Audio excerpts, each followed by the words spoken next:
কোরআনের শিক্ষা থাকবে না তো আমি আল্লাহ জমিন রাখবো না। এজন্যই হাদিস শরীফে এসেছে কিয়ামতের আগ মুহূর্তে আল্লাহ পাক জিবরাইল আমিনকে বলবেন, জিবরাইল জমিনে যাও, দুনিয়া ধ্বংস করব, কিন্তু যেই জমিনে আমার কোরআন আছে, কোরআনের হরফ আছে, এরা কোরআনের শিক্ষা ছেড়ে দিয়েছে, কোরআনের তেলাওয়াত ছেড়ে দিয়েছে, কিন্তু কোরআনের মাসহাফ তো আছে, কোরআন শরীফ তো ঘরে আছে। কোরআন থাকলে আমি আল্লাহ জমিন ধ্বংস করতে পারি না। জিবরাইল তুমি যাও। জিবরাইল আমিন জমিনে আসবেন, কোরআনের হরফগুলি তিনি উঠায় নিয়ে যাবেন। বাংলাদেশের মুসলমান কোরআন খোলার পরে দেখবে পাতা আছে, হরফ নাই। ভারতের মুসলমান কোরআন কইলা দেখবে পাতা আছে, হরফ নাই। আরবের মুসলমানরাও কোরআন কইলা দেখবে পাতা আছে কিন্তু হরফ নাই। তখনই বুঝতে হবে আল্লাহ দুনিয়া আর রাখবে না, দুনিয়া এখনই আল্লাহ ধ্বংস করবে। আর এই কথা আল্লাহ বুঝাইবে, এই পর্যন্ত দুনিয়া টিকায় রাখছি আমি আল্লাহ আমার কোরআনের উসিলা। মুহাম্মদুল্লাহ হাফিজি রাহিমাহুল্লাহ ভারতের পানিপথ তিনি পড়ার জন্য গেলেন। ছোট্ট বালক, কেমনে যাবেন পানিপথ চিনেন না। বাংলাদেশের সীমান্তে যাওয়ার পর কেমনে যাবেন, কোথায় যাবেন চেনেন না। ছোট্ট বাবু পাগলা কুত্তায় কামড় দিছে, এলাকার মানুষেরা দইরা তারে হাসপাতাল নিয়ে গেছে। চেহারাটা দেখে মায়া লাগছে। ছোট্ট বাবু, ডাক্তার কয় এটা তো পাগলা কুকুরের কামড়, এই কামড়ের চিকিৎসা বাংলাদেশে হয় না, পূর্ব পাকিস্তানে হয় না, এই চিকিৎসা যদি করাইতে হয় ভারত পাঠাইতে হবে। এলাকার মানুষেরা কয় ভারতের কোথায়, কয় পানিপথ। মুহাম্মদুল্লাহ হাফিজি 7 বছর 8 বছরের বালক, সাথে সাথে চোখের পানি ফেলায় কয় মালিক আমি পানিপথ যাইতাম, রাস্তা চিনি না, কুকুরের কামড় খাওয়াইয়া তুমি আমারে পানিপথ পাঠাইতেছো। সুবহানাল্লাহ জোরে কও। এলাকার মানুষেরা যায় ট্রেনের কাছে যায়, টিটির কাছ থেকে টিকিট কাটলো, টিটিকে সন্দেহ দিল, কয় বাচ্চাটারে পানিপথ নামায় দিও, চিকিৎসা লাগবে, পাগলা কুকুরের কামড়। মুহাম্মদুল্লাহ হাফিজি তিনি চলে গেলেন পানিপথ। ডাক্তাররা ট্রিটমেন্ট করলো। ওনার তো ট্রিটমেন্ট উদ্দেশ্য না, উদ্দেশ্য তাড়াতাড়ি মাদ্রাসায় ভর্তি হওয়া। বর্তমানে যেমন দারুল উলুম দেওবন্দ সারা বিশ্বের সবচেয়ে বড় মাদ্রাসা, এলেমের মার্কাজ, যেটাকে এলেমের মা বলা হয়, তখনকার সময় ছিল এরকম পানিপথ, এলেমের মার্কাজ ছিল ওই জায়গা। তিনি মাদ্রাসায় গেলেন, উস্তাদকে যায় বলতেছেন, উস্তাদজি আমি পূর্ব পাকিস্তান থেকে এসেছি, কেমনে আইসি সেটাও আল্লাহর বহুত বড় কুদরত। আমি ছোট মানুষ, আমি আইসি আপনার মাদ্রাসায় ভর্তি হওয়ার জন্য, আমি কোরআন শিখবো, কোরআন শিখাবো, কারণ এই জমিন আল্লাহ টিকায় রাখছে কোরআনী শিক্ষার উসিলায়। উস্তাদ কই বাবা মুহাম্মদুল্লাহ আমার মাদ্রাসায় ভর্তির টাইম শেষ, এখন তো ভর্তি করার আর সুযোগ নাই, যে কৌটা ছিল কৌটাও ফিল আপ হয়ে গেছি, এখন আমি তোমার কোত্থেকে রাখবো, কেমনে খাওয়াবো, থাকবার জায়গায় তো মাদ্রাসায় নাই, খাওয়াবো কোত্থেকে। অবস্থা তখন ছিল অত্যন্ত শোচনীয়, খুব গরিব, সবাই ছিল গরিব। ওই অবস্থায় মাদ্রাসার মুহতামিম সাহেব কইতেছে, বাবা আর আগামী বৎসর চলে আইসো, আগামী বৎসর তোমারে ভর্তি করব, এখন চলে যাও। মুহাম্মদুল্লাহ হাফিজি উস্তাদের পা জড়া ধরে কান্দার কে, উস্তাদজি আমাকে আর আপনি বাংলায় ফেরত দিয়েন না, আমি কোরআনের প্রেমিক হয়ে এসেছি, আপনার মাদ্রাসায় আমার আপনি ভর্তি করেন। ঠিক আছে, আমার মাদ্রাসায় রাখাও লাগবে না, মাদ্রাসায় খাওয়ানোও লাগবে না, শুধু আমার ক্লাসে বসার সুযোগ দিয়েন, বাকি থাকা খাওয়ার ব্যবস্থা করবে আমার আল্লাহ। আর একটু জোরে কর না সুবহানাল্লাহ। मैं तालिबे मौला हूँ मेरे इश्क निराला, मैं तालिबे मौला हूँ मेरे इश्क निराला, है जुमला जहाँ जिनकी तजल्ली से उजाला, है जुमला जहाँ जिनके तजल्ली से उजाला, मादरुद जहाँ गैर खुदा यार नदरम, যদি याद खुदा ही चिदिगुर कार नदारम, যদি याद खुदा ही चिदिगुर कार नदारम। উস্তাদ কয় বাবা ঠিক আছে, এইভাবে যদি তুমি ভর্তি হও তাহলে ভর্তি করতে পারি। ভর্তি হয়ে গেলেন, সারাদিন ক্লাস করে তিনি মাদ্রাসা থেকে বের হয়ে গেলেন। থাকবেন কোথায়, খাইবেন কি, কিছুই জানেন না। কিন্তু আল্লাহর কালামের পাগল, কোরআনের পাগল, মাদ্রাসা থেকে বের হয়ে এলাকার একটা মসজিদে ঢুকলেন, মাগরিবের নামাজ পড়লেন, এশার নামাজ ওই মসজিদে পড়লেন। সব মানুষ যখন এশার নামাজ পড়ে বের হয়ে বাড়িতে যাবে, মোহাম্মদুল্লাহ হাফিজজি মসজিদের কোনায় বসে তিনি আল্লাহর জিকির করে। ছোট মানুষ, খাদেম সাহেব কয়, বাবা এখানে তুমি কার বাড়িতে আইছো, কই আইছো? কোনো দিন তো তোমাকে আমি মসজিদে দেখি নাই, আজ তুমি এখানে কি করবা? তাড়াতাড়ি যাও, যে বাড়িতে আইছো, যেখানে মেহমানদারিতে আসছো, তাড়াতাড়ি যাও, মসজিদ আমি এখন লাগায় ফেলবো। মোহাম্মদুল্লাহ হাফিজজি খাদেমের মুখের দিকে তাকায় কান্দে আর কয়, চাচা যান, এই এলাকায় আমার কোনো আত্মীয় নাই, আপন নাই। আমার বাড়ি হলো পূর্ব পাকিস্তান। আমি এসেছি আপনাদের এলাকায় মাদ্রাসায় পড়ার জন্য, ভর্তি হয়েছি, কিন্তু মাদ্রাসায় থাকার জায়গা নাই, খাওয়ার ব্যবস্থাও নাই, শুধু ভর্তি হয়েছি। এখন আমি মসজিদের বারান্দায় একটু থাকবো, রাতটা কাটাবো, সকাল হলেই মাদ্রাসায় চলে যাব। এই সুযোগটা আপনি আমারে দিবেননি? খাদেম কই, বাবা কও কি, শীতের দিন মসজিদের বারান্দায় তুমি শুয়ে শুয়ে পড়বা? বলে বা কই, কয় আল্লাহ খাওয়াইব। সুবহানাল্লাহ। খাদেমের দয়া হলো, রেখে দিল। 10টা পর্যন্ত তিনি পড়ালেখা করে, মসজিদের লাইটের নিচেই পড়ালেখা করে, কিতাব নিয়ে বইসা তিনি বের হলেন, পেটের ক্ষুধা অস্থির। ছোট মানুষ, কই খাবেন, কে খাওয়াবে? পাশে একটা ভাঙ্গাচোরা বাজার, বাজারে গিয়ে তিনি দেখেন ভাঙ্গাচোরা একটা হোটেল, হোটেলের মালিক মাত্র তিনি লাগায় ফেলবে, গুছাইতেছে। মোহাম্মদুল্লাহ হাফিজজি যায় বলতেছে, চাচা ও চাচা, বাসি রুটি আসেনি? সারাদিনে মানুষে যা খাইছে, যেই রুটিটা আপনার বাইচা গেছে কেউ খায় নাই, এমন একটা বাসি রুটি যদি থাকে আমার জানটা বাঁচবে, দিবেননি? মালিকে কয়, না আমার কাছে কিছু নাই। মোহাম্মদুল্লাহ হাফিজজি কয়, চাচা ফিরি দেওয়া লাগবে না, সারাদিন মানুষ খায়া যে থাল বাসনগুলা এখানে ফালায়া গেল, জুটাও, আমি থাল বাসনগুলা পরিষ্কার করে ধুইমু, বিনিময়ে আপনি শুধু আমারে 2টা রুটি দিয়েন, বাসি রুটি। একটা রুটি রাতের বেলা পানিতে ভিজায় ভিজায় খাইমু, আর আরেকটা রুটি সারাদিনের জন্য রেখে দিমু। আমি আপনাদের এলাকার মাদ্রাসায় ভর্তি হয়েছি, বাড়ি আমার এখানে না গো, বাড়ি হলো 1000 মাইল দূর, 100 মাইল দূর বাংলায়। যদি একটু দয়া করেন। মালিকে কই, ঠিক আছে, তাহলে তাল বাসনগুলা মাজো।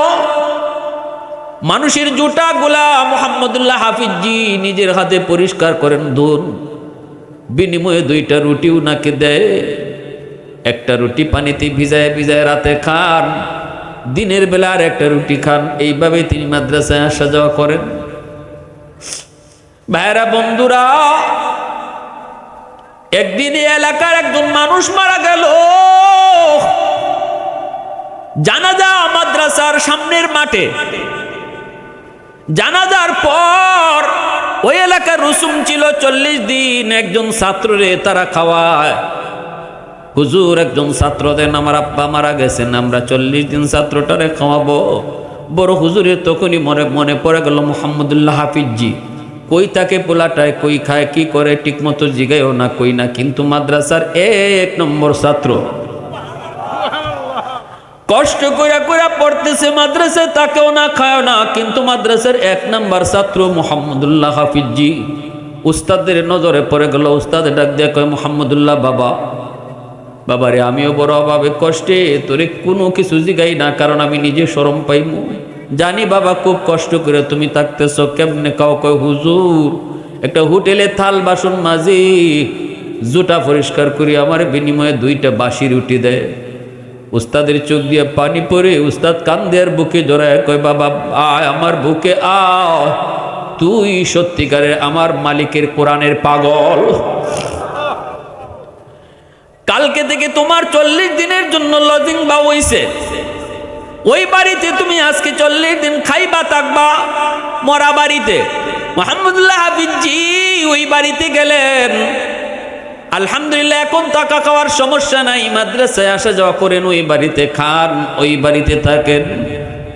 এইভাবে দিন যাইতেছে, দিন যায়, যাইতে যাইতে আমার ভাইরা বন্ধুরা 30 দিন, 35 দিন, 39 দিন হয়ে গেছে, আর বাকি আছে লজিংয়ের মেয়াদ 1 দিন। লজিংয়ের মেয়াদ কয় দিন? সাথে সাথে ওই দিন এই এলাকার আরেকজন মানুষ মারা গেছে। লাশ নিয়ে মাদ্রাসার মাঠে হাজির। জানাজা শেষ হওয়ার পর উস্তাদ জি, আমার আব্বা তো মারা গেলেন, আমাদের একজন ছাত্র লাগবে, 40 দিন খাওয়াবো। বড় হুজুরে কয় আমার মোহাম্মদুল্লাহ রে নিয়ে যাও, তার লজিকের মেয়াদ তো ওই বাড়িতে আর 1 দিন মাত্র আছে। ডাক দেখো, বাবা মোহাম্মদুল্লাহ, আগামীকাল থেকে ওই বাড়িতে তোমার লজিক, ওই মরা বাড়িতে খাইতেছেন, চলতেছেন। আলহামদুলিল্লাহ 30 দিন, 35 দিন, 39 দিন, আর বাকি আছে লজিং এর মেয়াদ কয় দিন? আরেকজন মানুষ মারা গেল, এলাকার আরেকজন মানুষ মারা গেল, জানাজা মাদ্রাসার মাঠে। উস্তাদ জি 40 দিনের জন্য ছাত্র লাগবে। উস্তাদ কয় আমার মোহাম্মদুল্লাহ লজিকের মেয়াদ তো তার শেষ, তারে লয়ে যাও। মানুষের কানে কানে কিছু কথা শুরু হয়ে গেছে। ঘটনাটা কি? এই ছাত্র লজিংয়ের মেয়াদ যেদিন 1 দিন বাকি থাকে, ওই দিনটাতেই কেউ না কেউ মারা যায়। উস্তাদের কাছে এলাকার মানুষজন আসলো, আইসা বলতেছে উস্তাদ জি একটু বুঝায় কোন গো, কি শুরু হয়েছে আমরা তো বুঝি না, পরপর 3 জন মানুষ মারা গেল। উস্তাদ জিও কিছু বুঝে না, রাতের বেলা ঘুমাইছেন। বড় হুজুর স্বপ্নে দেখেন আল্লাহ নবী, রহমতের নবী, 2 জাহানের বাদশাহ তার ঘরে হাজির। 2 জাহানের বাদশাহ হাজির, ডাক দিয়া বলতেছে, ও আহমদ, 39 দিনের মাথায় মানুষ কেন মারা যায়? এলাকার মানুষও বুঝে না, তুমিও বুঝো না। আমি নবী তোমারে জানাইতেছি যে ছোট্ট বাবুটা বাংলার জমিন থেকে আইছে, সে ছোট কালেই সে আল্লাহর বহুত বড় অলি হইয়া বই রইছে। তাড়াতাড়ি করে তারে মাদ্রাসায় থাকা খাওয়ার ব্যবস্থা করো, আর যদি না করো তাহলে মুহাম্মদুল্লাহর খানা আল্লাহ বন্ধ করবে না, প্রয়োজনে আল্লাহ এলাকার একজন একজন করে সব তুলে নিব, তবুও তার লজিং এর খানা আল্লাহ বন্ধ করবে না। যদি তুমি এলাকার মানুষও বাঁচাইতে চাও তাহলে মুহাম্মদুল্লাহর মাদ্রাসায় নিয়ে আসো, সুন্দর থাকা খাওয়ার ব্যবস্থা দাও। ভাইয়েরা বন্ধুরা জন্য বলতেছিলাম, মুহাম্মদুল্লাহ হাফিজি রহমতুল্লাহ আলাইহি আল্লাহর কত বড় ওলি হয়ে গেছেন, সরাসরি চলে আসছেন বাংলার জমিনে। এলাকার মধ্যে মাদ্রাসা দিয়েছেন, শত শত মাদ্রাসা কায়েম করেছেন, একটাই শুধু টার্গেট, কারণ তারা অন্তর চোখে দেখতেন আসমানের খুঁটি হলো মাদ্রাসা। আসমানের খুঁটি মাদ্রাসা, এটা বুঝতেন। আল্লাহর জিকির মুখে জব্দ হয়ে গেছিল। উনি যদি চাইতেনও যে এখন জিকির করতেন না, তবুও জিব্বায় জিকির করত। বাথরুম থেকে বাইরে আইছেন, খাদেমা কয় হুজুর আপনার এদিকে রক্ত পড়ে গেছিলেন? মুহাম্মদুল্লাহ কয় না বাবা। হাফিজি তিনি বলেন না, আমি তো বাথরুমে পড়ি নাই। তাহলে রক্ত কেন? টাটকা রক্ত। উনিও হাত দিয়ে দেখেন টাটকা রক্ত। কয় এমনি খাদেমে সারে না। কয় হুজুর বলা লাগবে, বাথরুমের ভিতরে আপনি পড়লেন না, আবার টাটকা রক্ত কেমনে আসলো একটু কন লাগবে। এই কথা বলতে মুহাম্মদুল্লাহ হাফিজি কই বাবা বলতে পারি, কিন্তু ওয়াদা কর আমার জীবদ্দশায় কারো কাছে এই কথা বলবি না। কারণ খাঁটি আল্লাহর ওলিরা নিজেদের কারামতের কথা কাউকে বলতো না, কেউ দেখলেও বলতে নিষেধ করত। এটা খাঁটি আল্লাহর ওলি চিনার উপায়। খাঁটি আল্লাহর ওলি যারা, এরা অ্যাডভার্টাইজ করবে না, নিজেরটা নিজে গায়ে ফিরবে না, এরা নিজেরই লুকায় রাখার চেষ্টা করবে। কয় ঠিক আছে কোন? এ বাবা বাথরুমের ভিতরে ঢুকছি, আমার জিহ্বায় আল্লাহ আল্লাহ জিকির করে।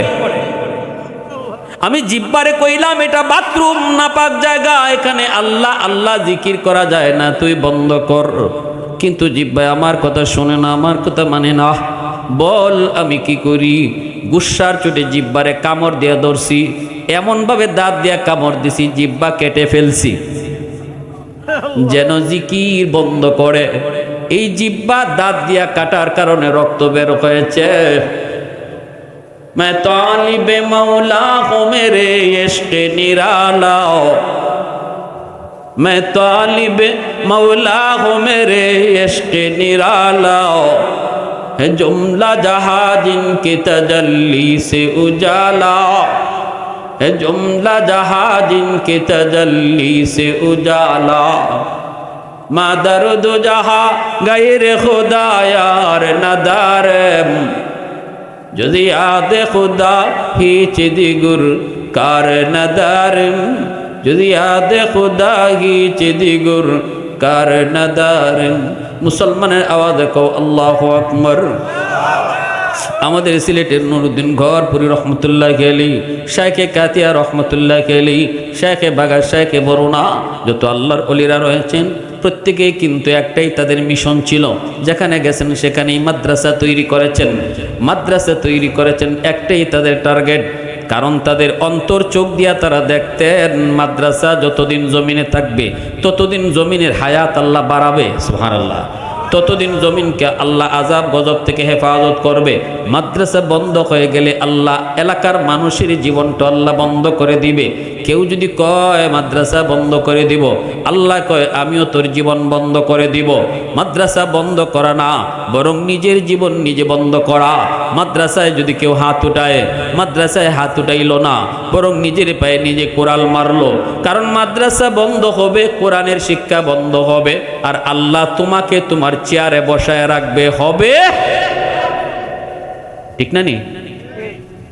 ময়মনসিংহের টাকলা মুরাদ কোরআনের শিক্ষার বিরুদ্ধে কইছিল, জাগাত আসিল কর না কেন? জাগাত আসিল, দলের লোকরাই তারে দল থেকে বাইর করছে না।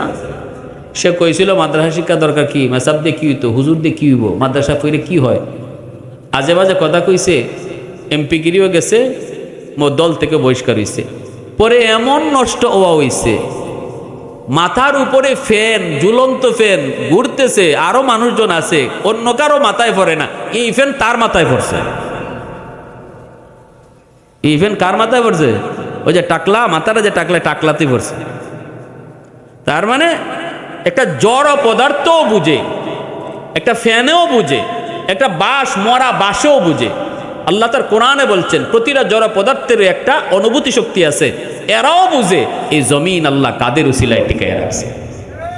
যাদের উসিলায় আল্লাহ তোমার মতো এমপিরে খাওয়ায়, যাদের উসিলায় আল্লাহ তোমার মতো চেয়ারম্যানরে বসায়, যাদের উসিলায় আল্লাহ তোমার আমারে পালে, তাদেরকে বন্ধ করে দিবা, তাদেরকে মাইনাস করে দিবা, তাদেরকে ধ্বংস করে দিবা, আর আল্লাহ তোমারে বাঁচায় রাখবো, জীবনও এটা হবে না, জীবনও এটা হবে না। এই কল্পনা বাদ দাও, ঠিক কিনা জোরে বলেন? তাহলে মাদ্রাসা টিকায় রাখতে হবে, সন্তান দিয়া, নিজের আওলাদকে দিয়া হাফেজ বানাইয়া, আলেম বানাইয়া, সাহায্য সহযোগিতা কইরা মাদ্রাসা টিকায় রাখতে হবে। মাদ্রাসার যদ্দুর ফায়দার জন্য, এর চেয়ে বেশি ফায়দা হলো নিজের জন্য। আমি যদি বাঁচতে চাই, আমি যদি চলতে চাই, আমি যদি সুস্থ হইয়া বেঁচে থাকতে চাই, আমি যদি আমার বউ বাচ্চা নিয়ে সুন্দরে বাঁচতে চাই, আযাব গজব থেকে যদি মুক্ত থাকতে চাই, আল্লাহর রহমত আর বরকত যদি আমার প্রয়োজন হয়, আমি যদি মনে করি আল্লাহর রহমতের দরকার, তবে অবশ্যই এই খাতিরে মাদ্রাসা টিকায় রাখতে হবে। কথাটা বুঝে আসছে ভাই? মাদ্রাসা টিকায় রাখবো মাদ্রাসার খাতিরে না, নিজে বাঁচার খাতিরে। মাদ্রাসা টিকে থাকলে আল্লাহ আমারে বাঁচাবে, আল্লাহ আমারে নিয়ামত দিয়া, রহমত দিয়া আল্লাহ পাক চালাইয়া রাখবে। মাদ্রাসা না থাকলে আল্লাহ তার রহমতের বাড়িদারও বন্ধ করে দিবে। আমি যা পাইতাম আগে তা পাবো না, আমার যা চলন্ত ছিল আল্লাহর দয়া, আল্লাহর দয়াও আল্লাহ আস্তে আস্তে তুলে নিবে। অতএব আল্লাহর দয়ায় যদি আমাকে বেঁচে থাকতে হয়, তাহলে আল্লাহর কালামের শিক্ষা আমাকে চালু রাখতেই হবে। তাহলে আপনাদের এলাকার মাদ্রাসা দরকার আসেনি না নাই? আর একটু জোরে বলেন, আসেনি না নাই? দেখছেন কি দরকার? হাসরের মাঠে একটা হাদিস পেয়ে শেষ দিচ্ছি বয়ান। মেশকাত শরীফের টিকায় একজন হাফিজ সাহেব, একজন আলেম, যাকে আল্লাহ কোরআনের ইজ্জতের খাতিরে মাপ দিব, আল্লাহ কবে যাও তুমি কোরআন ইজ্জতের সম্মানে আমি আল্লাহ তোমার জান্নাত দিলাম। সে কইব আল্লাহ আমি আমার মা বাবা ছাড়া জান্নাতে যাব না। সুবহানাল্লাহ জোরে বলে। ফেরেশতাদেরকে আল্লাহ বলবেন যাও তার বাপ মাকে জাহান্নাম থেকে তুলে আনো। বাপ মারে যখন জাহান্নাম থেকে তুলে আনতে যাবে তখনই দেখবি তার দাদা দাদি নানা নানিও জাহান্নামে। দাদা দাদি নানা নানি কইব বাবারে তোমরা তো তোমাদের সন্তানের সুপারিশে মুক্তি পেয়ে গেছো, কিন্তু আমরাও তো তার দাদা তার দাদি তার নানা না তার নানি মায়া দয়া তো দুনিয়াতে কম করি নেই। আমাদের নাতিটারে কত আদর করেছি, কত মায়া করেছি, যাই একটু কইও আমরাও বড় বিপদে আছি। তখনই তার বাপ মা উঠে আসার পর সন্তানের সাথে যখন তার বাপ মা জান্নাতে যাইতে চাইব, মারে পায়া সন্তান তো বড় খুশি, বাবারে পায়া খুশি, বাবারে নিয়ে বা মারে নিয়ে জান্নাতে যাওয়ার রওনা দিব। তখনই তার মা তার বাবায় কইব বাজান তুমি যদি তোমার বাপ মা ছাড়া জান্নাতে না যাও, আমরাও আমাদের বাপ মা ছাড়া জান্নাতে যাবো না। আল্লাহ ফেরেশতাদেরকে কইব যাও আমার ওই কোরআনের পাখির দাদা দাদি নানা নানিরে তুইলা আনো। দাদা দাদি নানা নানিরে তুইলা আনার সময় এলাকার কিছু মানুষ তারা জাহান্নামে থাকবে। এরা কইব বাইরে তোমরা তো তোমাদের নাতির সুপারিশে মুক্তি পেয়ে গেছো, কিন্তু আমরা তো ওই এলাকার মানুষ, আমরা তো ওই এলাকার মানুষ যেই এলাকার মাদ্রাসায় পইরা তোমার নাতিটা হাফেজ হইছে, যেই এলাকার মাদ্রাসায় পইরা তোমার নাতিটা আলেম হইছে, আমরা ওই এলাকার কিছু মানুষ, আমরা এই মাদ্রাসায় সাহায্য করেছি, সহযোগিতা করেছি, মাদ্রাসার ছাত্রদের পড়ালেখার ব্যবস্থা করেছি, খাওয়া থাকার ব্যবস্থা করেছি, সুযোগ সুবিধা তাদেরকে করে দিয়েছি, যদ্দূর পারছি অদ্দূর করছি, একটু যায় কইও আমরাও বড় বিপদে আছি। দাদা দাদি নানা নানি এসে কইব ভাইরি যে এলাকার মাদ্রাসায় পইরা তুমি হাফেজ হয়েছ, আলেম হয়েছ, ওই এলাকার কিছু মানুষ জাহান্নামে পইরা রইছে। এমনি কইব মালিক যাদের সহযোগিতায় আমি হাফেজ হয়েছি ওদেরকে ছাড়াও আমি জান্নাতে যাবো না। তখনই আল্লাহ পাক ফেরেশতাদেরকে কইব যাও মানুষগুলাকে তুইলা আইনা দুইটা সারিতে দাঁড় করাও। দুই সারিতে দাঁড় করানোর পর মাঝখান দিয়ে আল্লাহ পাক কোরআনের পাখিরে ছেড়ে দিবে। মুফতি সাহেব হাফিজ সাহেব আলেম একজন মাঝখান দিয়ে আল্লাহ সাইরা কইব দেখো তোমারে কয়জনে চিনে, তুমি কয়জনে চিনো। হাদিস শরীফে রাসূল বলেন সে যখন হাঁটা শুরু করবে একজনে ডাক দেয়া কইব হুজুর আপনি আমারে চিনছেননি? কি আপনি? কয় আনাল্লাযী সাকাইতুকা মাআ, আমি আপনাকে একদিন এক গ্লাস এক গ্লাস ঠান্ডা পানি খাওয়াইছিলাম। এটা কি বেশি একটা উপকার? এটা তো যে মাদ্রাসায় এক বস্তা চাল দেয়, 2 বস্তা চাল দেয়, একটা ছাত্রকে খাওয়ায়, এর চেয়ে এটা তো হিসাবই আসে না। এগুলো তো আরো বড় বড় সহযোগিতা। কিন্তু রাসূল সর্বনিম্ন সহযোগিতার কথাটা বলছেন হাদিসে। এক গ্লাস পানি খাওয়াইছিল একজন মানুষ একজন মাদ্রাসার ছাত্ররে, ওই কথাটাও হাসরের মাঠে এসে স্মরণ করাইয়া দিব। আরেকজনে কইব হুজুর আপনি আমারে চিনছেন নি? আনাল্লাযী ওয়াহাবতুকা ওযুয়াহ, আমি আপনাকে একদিন এক বদনা ওযুর পানি আগায় দিছিলাম।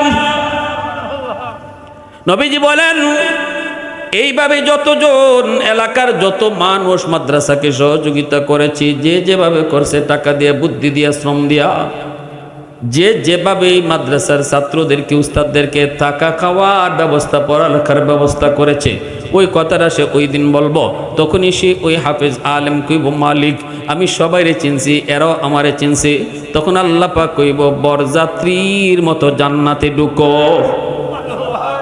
বরের সাথে বরযাত্রী যেইভাবে বিয়া বাড়িতে ঢুকে কেউ হাত বাড়ায় না, 300 জন কইলে পরে 400 জন যায়, তারপরও কেউ আটকায় না। আসেনি গাজীপুরে? 500 কইলে 700 ঢুকে, এরপরও কেউ হাত তুলে না। কারণ সবাই জানে বরযাত্রী যদি কয় 300 যাইব 400, যদি কয় 500 আইব 600, এরপরও কেউ হাত তুলে না। কারণ এই দিন বরের চেয়ে বরযাত্রী পাওয়ার বেশি থাকে। জামাই যে কয় বর যে কয় সে তো কম কথা কয়, পাওয়ার দেখায় বরযাত্রী বেশি। এজন্য বরযাত্রীদের সাথে মেয়ে বাড়ির লোকেরা সহজে কেউ বাজাবাজি করে, কারণ বাজাবাজি করলে আজকে গ্লাস ভাঙবো, প্লেট ভাঙবো, বরযাত্রী হই বরে না। তেল কেন বেশি হইল, মরিচ কেন বেশি হইল, লবণ কেন কম হইল, এই কথাগুলা বরে কয় না, কয় কেটায়? কথা কোন আপনারা? আর মেয়ের বাড়িতে ডুইকা ডাব কয়টা আছে, নারিকেল কয়টা আছে, খায় কেটায়? বরে। এজন্য হাত বাড়ায় না কেউ। যদি কেউ হাত বাড়ায়, ভাই বরযাত্রী তো 300 যাওয়ার কথা, কবেই তো 300 গেছে, থামেন। খালি কব আইএমএ বরযাত্রী, সাথে সাথে হাত তুলতে বাধ্য। হাসরের মাঠেও একজন আলেম, একজন হাফেজ, আল্লাহ যখন কব যাও সামনে যাও, পিছনে বরযাত্রীর মতো ঢুকবে, যদি জান্নাতের দারোয়ান ফেরেশতা হাত বাড়ায়ও, খালি কইব আমি হুজুরের লগে, আমি হুজুরের সাথে, সাথে সাথে হাত তুলতে হবে। আল্লাহ সবাইকে ওপেন জান্নাতে যাওয়ার সুযোগ দিয়ে দিন। কোরআনকে মহব্বত করার খাতিরে, মাদ্রাসাকে দিল থেকে ভালোবাসার খাতিরে। এজন্য রসুল কইছে কুন আলিমান আও মুতাআল্লিমান আও মুহিব্বান আও মুঈনান ফালা তাকুন খামিসা। চার দলের ভিতরে তাইকো, মাদ্রাসার মহব্বত কইরো, মাদ্রাসার বিরোধিতা কেউ কইরো না, ছাত্রদের বদনাম গাইও না। ছোট ছোট বাচ্চা ভুল করতেই পারে। হাসরের মাঠে আল্লাহ যদি পর্দার আড়ালে ভুল জিগায় মাফ করে দেয়, একজন ছাত্রের ভুল আমি মানুষ হইয়া তারে মাফ দিতে পারলাম না, চার দোকানে বৈশা মাদ্রাসার বদনাম করলাম, ছাত্রটা বদনাম করলাম, আল্লাহ মাফ করতে পারে, আমি মাফ করতে পারলাম না। ঠিক না? আল্লাহ আমাদের সবাইকে বোঝার তৌফিক দান করুন। এই এলাকার ঘরে ঘরে কোরআনে হাফেজ আলেম আল্লাহ কবুল করুন। সবাই বলে আমিন, আরো জোরে বলে আমিন। ওয়া আখির দাওয়ানা আনিল হামদুলিল্লাহি রাব্বিল আলামিন। আল্লাহুম্মা সাল্লি আলা মুহাম্মদ ওয়া আলা আলি মুহাম্মদ কামা সাল্লাইতা আলা ইব্রাহিম ওয়া আলা আলি ইব্রাহিম